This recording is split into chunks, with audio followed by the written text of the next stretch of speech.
The photograph is small and faded, its sepia tones darkened by more than a century of neglect. A boy stands in what appears to be a factory courtyard, surrounded by brick walls and industrial equipment barely visible in the background. He looks to be around 10 years old, wearing rough work clothes, a stained shirt with rolled sleeves, patched trousers held up by suspenders, and heavy boots caked with dirt. His face is thin, almost gaunt, but he's smiling. His right hand is raised in a cheerful wave toward the camera, as if greeting a friend. The year is 1910. For decades, this image sat in a textile mill archive, labeled simply as Worker Number 247. It seemed like an ordinary moment captured during an ordinary workday. But when a labor historian decided to restore and enlarge the photograph, something emerged from the shadows, a detail so disturbing that it would expose one of America's darkest secrets. Dr. Michael Chen had spent 15 years researching child labor in early 20th century America. His office at Columbia University was filled with photographs, factory ledgers, and testimony from congressional investigations. Most of the images were grim. Children hunched over machines, their faces expressionless, their bodies showing the wear of 12-hour workdays. But this photograph was different. It had arrived as part of a donation from the estate of a former textile mill owner in Lawrence, Massachusetts. The collection included payroll records, production logs, and hundreds of photographs documenting factory operations between 1905 and 1920. Michael had been cataloging the images for months when he came across this particular print. At first glance, it seemed almost cheerful, a rare moment of lightness in an otherwise brutal archive. The boy was waving, smiling, looking directly at the camera. Michael made a note. Unusual, shows positive worker morale, but something nagged at him. The smile seemed strained. The eyes didn't match the expression on the boy's face. He decided to scan the photograph at high resolution and run it through restoration software. The process took several hours. As the algorithm worked, it removed layers of damage, enhanced faded details, and brought clarity to areas that had darkened with age. When the restored image appeared on his screen, Michael leaned closer. The boy's face was now clearly visible. His smile was forced, almost painful. Dark circles ringed his eyes. His cheeks were hollow. But it was the boy's hands that made Michael's breath catch. The right hand, the one waving at the camera, looked wrong. The fingers were extended, but at odd angles. Michael zoomed in. The hand was scarred, the skin mottled and discolored. Two of the fingers appeared shortened, as if the tips had been severed. And there, barely visible in the enhanced image, were metal splints bound to two fingers with dirty bandages. Michael's stomach turned. This wasn't a cheerful wave. This was a display. Someone had told this boy to show his injured hand to the camera. He shifted his attention to the left hand, which hung at the boy's side. In the original photograph, it had been too dark to see clearly. Now, with the contrast adjusted, Michael could make out more damage, deep scars across the palm, visible through the grime. The hand was twisted, the fingers unable to fully extend. Michael zoomed out and examined the background more carefully. What he'd initially thought was industrial equipment now resolved into something more specific. A spinning frame, the kind used in textile mills to process cotton. And there, on the ground near the boy's feet, was a dark stain that Michael recognized from other photographs in the collection. Blood. Old, dried, but unmistakable. He checked the back of the photograph. Written in pencil was a notation. Documentation, March 15th, 1910. Compliance. Compliance. The word sent a chill through Michael. This wasn't a candid photograph. This was documentation of an industrial accident, taken to satisfy some legal or insurance requirement. The boy had been told to wave, to show his injuries, to smile for the camera. And someone had filed this image away as if it were nothing more than a routine business record. Child labor in 1910. America was both ubiquitous and invisible. Over 2 million children under the age of 15 worked in factories, mines, mills, and fields. They worked 12 to 14 hours a day, 6 days a week, for wages that were a fraction of what adults earned. And they were injured or killed at alarming rates. Michael knew the statistics. In textile mills alone, thousands of children lost fingers, hands, or arms to machines every year. The spinning frames and looms operated at high speeds, with exposed gears and belts. A moment's inattention, a second's hesitation, could mean mutilation. Factory owners rarely reported these accidents. There were no federal safety regulations, no workers' compensation, no meaningful oversight. But there was a loophole that mill owners exploited: documentation for insurance purposes. If a child was injured, the company would sometimes photograph the victim as proof that the accident had occurred and that the child had been cared for. These photographs served a dual purpose. They satisfied insurance requirements, and they provided evidence against potential lawsuits. The images were staged carefully. The children were cleaned up as much as possible. They were told to smile, to wave, to act as if they were fine. The photographs were meant to convey that the injury was minor, that the child was resilient, that the company had fulfilled its obligations. Michael had seen a few of these photographs before, but they were rare. Most had been destroyed or lost over the decades. Factory owners didn't want evidence of their negligence preserved. But this one had survived, tucked away in an archive that no one had bothered to examine closely until now. He began researching the Lawrence textile mills in 1910. The city was one of the largest textile manufacturing centers in the United States, home to dozens of mills employing tens of thousands of workers, including thousands of children. Conditions were notoriously brutal. The mills ran around the clock, the air thick with cotton dust that caused chronic lung disease. Accidents were so common that workers called certain machines finger eaters. Michael found records of a congressional investigation in 1912. 2 years after this photograph was taken. Testimony from mill workers described children as young as 8 working the night shift, falling asleep at their stations, and being injured when they stumbled into moving machinery. One witness described seeing a 10-year-old boy lose 3 fingers to a spinning frame. The foreman had wrapped the boy's hand in a rag, given him $2, and sent him back to work the next day. But Michael found something else, something that made his hands shake as he read. In March 1910, the Massachusetts state legislature had briefly considered a bill to regulate child labor and require reporting of industrial accidents involving minors. Factory owners had lobbied aggressively against the bill, arguing that such regulations would destroy the state's economy.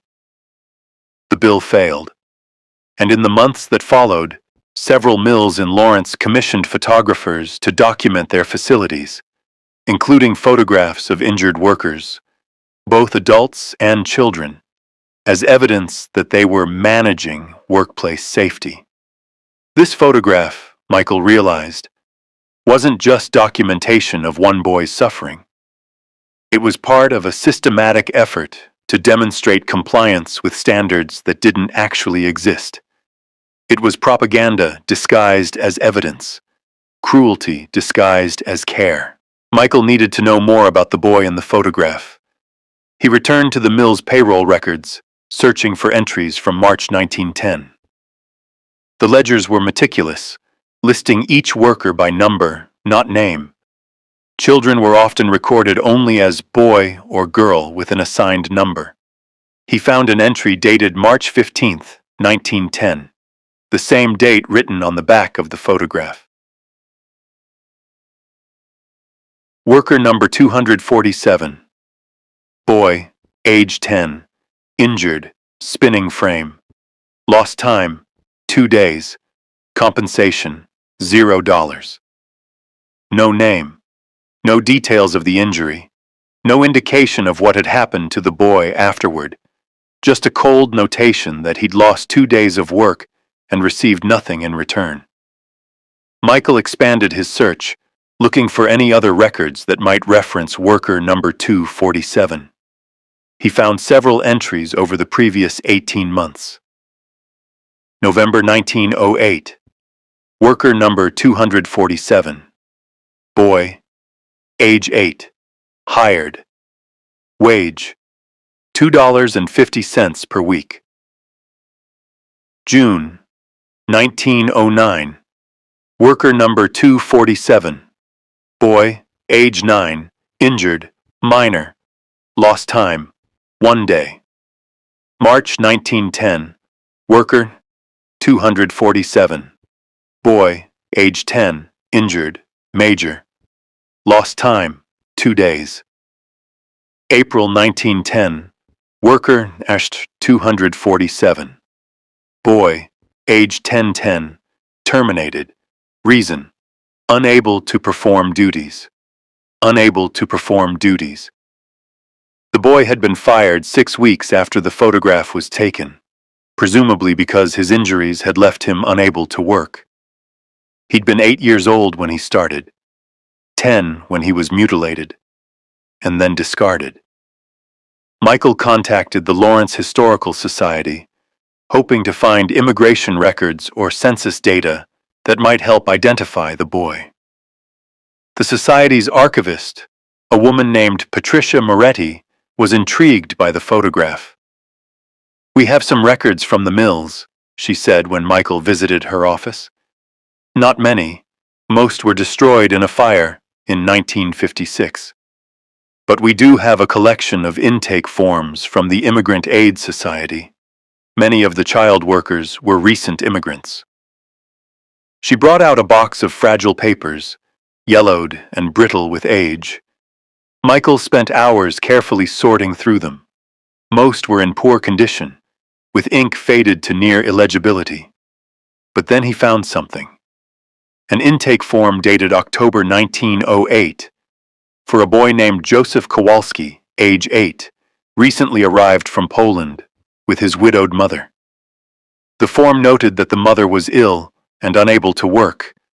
The boy would need employment to support them both. The form recommended placement at the Lawrence textile mill. Michael's hands trembled as he cross-referenced the date. Joseph Kowalski would have been hired in November 1908, exactly when worker number 247 appeared in the payroll records. He showed Patricia the photograph. "This could be him," he said quietly. Patricia studied the image, her expression pained. "There were so many like him," she said. "Boys and girls who came here hoping for a better life and found only suffering." Michael asked if there were any death records or hospital admissions for Joseph Kowalski. Patricia searched her database. She found one entry. Joseph Kowalski, age 11, admitted to Lawrence General Hospital, November 18, 1910, cause: infection, sepsis, died, November 22, 1910. 8 months after the photograph was taken. 8 months after being fired from the mill with mutilated hands. Joseph Kowalski had died of an infection, likely from untreated wounds that had never properly healed. Michael couldn't let Joseph's story end there. He needed to know more about the boy, about his life beyond the cold factory records. He returned to the Immigrant Aid Society files, hoping to find anything: letters, testimony, family records. He found a file marked Kowalski Family, 1908 to 1911. Inside was a collection of documents, including a letter written in broken English by Joseph's mother, Anna Kowalski, addressed to the Aid Society in December 1910, 1 month after Joseph's death. Michael read it slowly, his throat tight. Dear Sirs, I write to you because I do not know where else to turn. My son Joseph is gone. He was my only child, my only reason for living after his father died in Poland. We came to America because we were told there would be opportunity, that we could build a life here. But Joseph was just a little boy. He should have been in school. He should have been playing with other children. Instead, he worked in that terrible mill. He never complained. Not once. Even when he came home with cuts and bruises, he would smile and tell me he was fine. He wanted to take care of me. He was 10 years old, and he thought he was the man of the house. In March, there was an accident. The machine, I do not know the English word, it caught his hand. They told me it was not serious. They took a photograph of him and said it was for their records. They told him to wave, to smile. He was in such pain, but he did what they asked. He always did what they asked. They sent him home after 2 days. His hand was wrapped in dirty cloth. I begged them to let me take him to a doctor, but they said it was not necessary. They said he would heal. He did not heal. The wounds got worse. His hand turned colors, red, then purple, then black. He had fever. I sold everything we had to pay for a doctor, but by then it was too late. The infection had spread. He died in my arms. He was 11 years old. His last words were, "I'm sorry, Mama." I tried to work harder. I am writing to ask if there is anything that can be done. The mill will not help me. They say it was not their fault. They say Joseph should have been more careful. But he was a child. Just a child. I have buried him. I have nothing left. I wanted you to know what happened to one boy. Maybe it will help another child. Maybe someone will care. Anna Kowalski. Michael sat in the archive reading room, the letter trembling in his hands. He thought about the photograph of Joseph waving, smiling despite his pain, doing exactly what he'd been told to do. He thought about a 10-year-old boy whose only crime had been trying to take care of his mother. And he thought about how many other children had suffered the same fate. Their stories lost to time, their photographs destroyed or forgotten, their names erased from history. Joseph Kowalski deserved to be remembered. They all did. Michael published his findings in the Journal of Labor History in 2021. The article included the restored photograph of Joseph Kowalski, along with Anna's letter and the factory records documenting his short, brutal life. The response was immediate and overwhelming. News outlets across the country picked up the story. The photograph went viral on social media, with millions of people sharing it and expressing outrage at what had been done to Joseph and countless other children like him. Historians and activists called for a national reckoning with America's history of child labor exploitation. The Lawrence Historical Society organized an exhibit titled "The Children of the Mills: Forgotten Voices of Industrial America." Joseph's photograph was the centerpiece, displayed alongside dozens of other images Michael had uncovered during his research. Each photograph told a similar story: children forced to work in dangerous conditions, injured or killed, and then discarded when they were no longer useful. But the exhibit didn't just display suffering. It also told stories of resistance. Michael had found records of child workers who'd participated in the famous 1912 Bread and Roses strike in Lawrence, walking out of the mills alongside adult workers to demand better wages and safer conditions. The strike had been a turning point in labor history, helping to galvanize support for child labor laws. In November 2022, exactly 112 years after Joseph's death, a memorial was dedicated in Lawrence. It stood in a small park near the site of the old textile mill, which had been demolished decades earlier. The memorial was a bronze sculpture of a child's hand reaching upward, fingers extended as if waving. At the base were inscribed the names of child workers who'd died in Lawrence Mills between 1900 and 1920, over 300 names, including Joseph Kowalski. Michael attended the dedication ceremony, along with several hundred others, including descendants of mill workers and labor rights activists. The mayor of Lawrence gave a speech acknowledging the city's painful history and pledging to ensure that such exploitation would never happen again. After the ceremony, an elderly woman approached Michael. She introduced herself as Maria Santos, age 93. "My grandmother worked in that mill," she said quietly. "She was 12 years old when she started. She knew Joseph Kowalski. She told me about him before she died.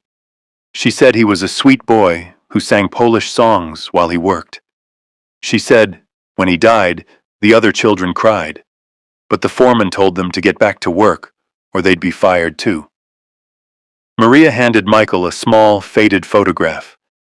It showed two children standing together outside a factory, a girl of about 12 and a younger boy. On the back, someone had written, "Helena and Joseph, 1909. "My grandmother kept this her whole life," Maria said. "She wanted people to know that Joseph had been real, that he'd mattered. I think she'd be glad that he's finally being remembered." Michael looked at the photograph. Joseph was smiling, really smiling this time, not the forced grin from the factory photo. He looked like what he should have been, a child. "He mattered," Michael said softly. "They all mattered." The photograph of Joseph waving now serves as a powerful reminder of America's long struggle for workers' rights and child protection. It's used in classrooms, labor museums, and advocacy campaigns around the world. His story, once buried in an archive, has become a catalyst for ongoing conversations about exploitation, dignity, and justice. Joseph Kowalski was one of thousands of children who died because of industrial greed and societal indifference in early 20th century America. His photograph, once filed away as routine business documentation, now stands as evidence of a profound moral failure. But it also represents progress. The laws we have today, banning child labor, requiring workplace safety, protecting workers' rights, exist because people looked at images like this and said, "Never again." History remembers the children who suffered, and history demands that we honor their memory by ensuring their suffering was not in vain.